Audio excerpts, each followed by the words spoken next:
తదుపరి రాశి తులారాశి. ఈ రాశి వారికి ఆత్మవిశ్వాసం పెరుగుతుంది. కుటుంబ సహాయ సహకారాలు సమయానికి అందుబాటులోకి వస్తాయి. ఆర్థిక స్థిరత్వం పెరుగుతుంది.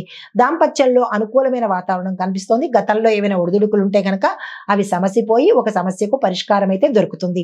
సాయంత్రం తర్వాత ఆధ్యాత్మిక ధ్యానం చేయాలి అనే ఆలోచన వస్తుంది. ఆరోగ్యపరంగా చూసినట్టయితే కనుక ఎటువంటి అనారోగ్య సూచనలు అయితే లేవు, కానీ సమయానికి నిద్రపోయేందుకు ప్రయత్నం చేసుకోండి. పరిహారంగా తులసి దళాలతో సూర్యుడిని అర్చించే ప్రయత్నం చేసుకోవడంతో పాటు మీకు కలిసి వచ్చే రంగు తెలుపు రంగు. తదుపరి రాశి వృశ్చిక రాశి. ఈ రాశి వారికి సూర్యుడు మీ రాశిలోనే సంచారం చేస్తుండడం వల్ల మీలో ఆత్మవిశ్వాసము, మనోబలము, ధైర్యము పెరిగేందుకు అవకాశం ఉంది. కొత్త పనులు ఆరంభానికి ఇది చాలా శుభ సమయము.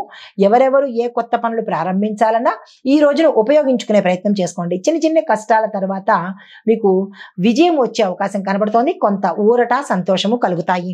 కుటుంబంలో శుభ సమాచారము, శుభ వర్తమానము అందుకుంటారు. ఆరోగ్యపరంగా చూసుకున్నట్టయితే కనుక కొంత శక్తి పోయినట్టుగా, ఎగ్జాస్ట్ అయిపోయినట్టుగా, నీరసంగా అనిపించవచ్చు. అయితే పరిహారంగా శివార్చన చేసి సూర్యదేవుడికి అర్ఘ్యాన్ని ఇచ్చే ప్రయత్నం చేసుకోండి. ఇవి కలిసి వచ్చే రంగు ఎరుపు రంగు. తదుపరి రాశి ధనస్సు రాశి. ఈ రాశి వారికి గురుదేవుడి దృష్టి మీకు అనుకూలంగా ప్రసరించబోతోంది.